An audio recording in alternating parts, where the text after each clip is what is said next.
Bueno, voy a hacer una reflexión, de algún modo, si se quiere, improvisada, a propósito de un comentario que ayer formuló en IDEA el jefe de gobierno de la Ciudad de Buenos Aires, Horacio Rodríguez Larreta. Y le pido a Willy si me acompaña con alguna información que él puede aportar, de la que yo carezco, pero sí tengo una idea que de algún modo conecta con algo que Willy me comentó, no me acuerdo esta mañana si al aire o en privado, sobre el asunto al que me voy a referir. Tal es la magnitud del descalabro de la economía y de la vida social de la Argentina, que en nuestro país ha adquirido una suerte de dependencia patológica respecto de lo que hace el gobierno. El gobierno se ha vuelto el actor más que principal, casi poco menos que excluyente de la vida argentina, ¿no? El resto de nuestros recursos, de nuestros impulsos, de nuestra creatividad, de nuestras inversiones, está todo ajustado a qué es lo que demonio ocurre cada mañana, o con Aníbal Fernández, o con el presidente Fernández, o con la señora Fernández, o con cualquier otro Fernández Díaz, yo qué sé, con cualquiera que haga, ¿viste? El país depende de tres personas, ¿no es cierto? Es una cosa como patológica, ¿no? Y que yo la relaciono con el nivel de descalabro que tiene la Argentina, particularmente en el plano de su economía y de su vida social, y de las derivaciones que ha tenido la economía en la vida social de Argentina, con niveles estrafalarios y inaceptables de pobreza y de marginación. Hemos usado nosotros la palabra extravío durante mucho tiempo en este programa para definir las reacciones y los impulsos más disparatados que hemos visto en la Argentina de los últimos tiempos en materia de políticas, y yo lo usaría, yo redefiniría el uso del término extravío para referirme al término extravío de manera más literal, ¿no? O sea, gente perdida, ¿no? O sea, gente que está extraviada en el literal sentido de la palabra, ¿no es cierto? En este contexto, esta mañana, con nuestro colega Carlos Pañi, examinando con mucha dureza el caso de Aníbal Fernández, presumo que tanto Pañi como Sendra recibirán las recriminaciones correspondientes de parte del señor Aníbal Fernández, como ha ocurrido con Joaquín Morales Solá, por hablar de Nick, cierro paréntesis. Esta mañana Carlos subraya que han quedado expuestos a la luz del episodio de Nick algunos rasgos novedosos que adquirió el elenco oficial desde su derrota en las primarias. Un equipo dominado por la rivalidad interna, la desconfianza mutua y, por lo tanto, por obsesivos controles de unos sobre otros. Yo voy a disentir un poquito con Carlos acá, porque me parece que este rasgo no es tan novedoso como dice Pañi, ¿no?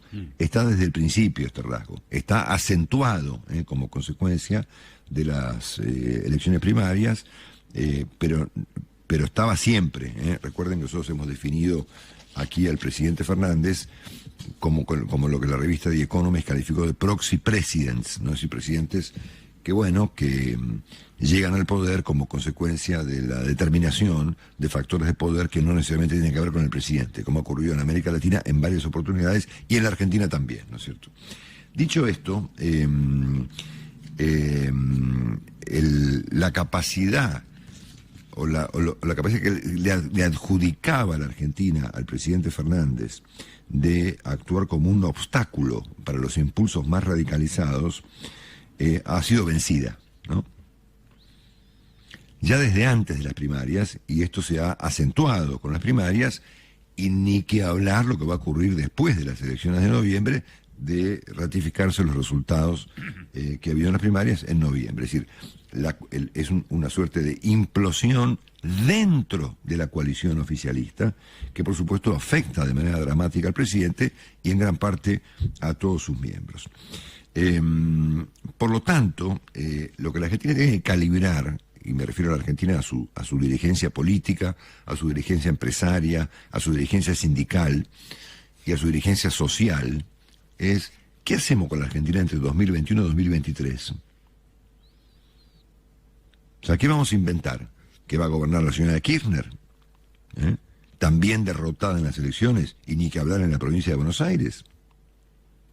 Entonces, me parece que en este contexto, en donde la Argentina depende de manera patológica de lo que haga el gobierno cada mañana y del nivel de extravío y para el lado que se le ocurra arrancar, que eso está agravado y acentuado por las rivalidades internas dramáticas que vive la coalición oficialista, que el presidente ha perdido su capacidad de ofrecer resistencia a los impulsos más radicalizados de su gobierno, al punto tal que, como sugiere esta mañana Carlos Pañi, el papel que ha cumplido el presidente Fernández en la designación de Aníbal Fernández fue solamente el hecho de obedecer, ¿no es cierto?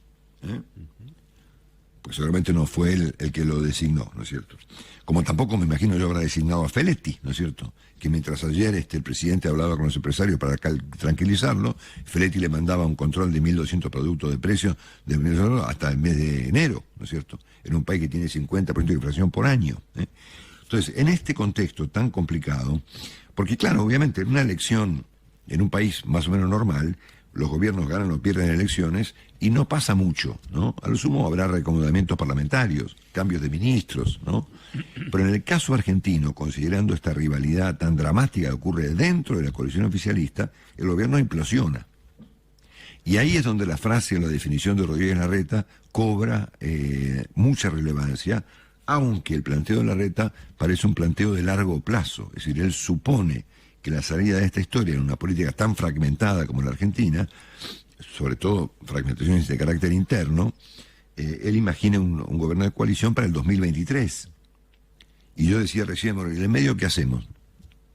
¿Dónde lo ponemos a Fernández? ¿Dónde ponemos a la señora Kirchner? ¿Quién va a ser el ministro de Economía? ¿Quién va a manejar quién va a parar la inflación? ¿Quién va a acordar con el fondo? ¿Quién? ¿Alberto Fernández? ¿Martín Guzmán? ¿Roberto Feletti? ¿Santiago Cafiero?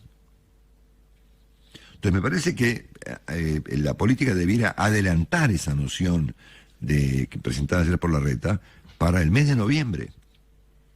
Gobernadores, dirigentes sindicales, intendentes, empresarios, cámaras, debieran empezar a pensar cómo se maneja la Argentina después del colapso final que vivirá la coalición oficialista, que va a quedar fulminada, con dramático riesgo de falta de gobernabilidad. A ver, de esto se habla en la vida no mediática de la Argentina, Willy, ¿sí o no? Absolutamente, Marcelo. Es el tema central, ¿entendés? Exactamente. Bueno, por lo tanto, vuelvo a sugerir, como hicimos hace un tiempo, en repasar al doctor Alfonsín, ¿no es cierto? Y en la idea de que la creación de la jefatura de gabinete tuvo originalmente este sentido, el de mantener niveles de gobernabilidad en una situación política dramáticamente crítica, como la que vive y vivirá la Argentina de modo acentuado, de repetirse las elecciones, los resultados de las elecciones primarias el 14 de noviembre próximo. Entonces me parece que Larreta debiera cambiar el número que le puso a su pronóstico de 2023 a 2021. Va, el mes que viene.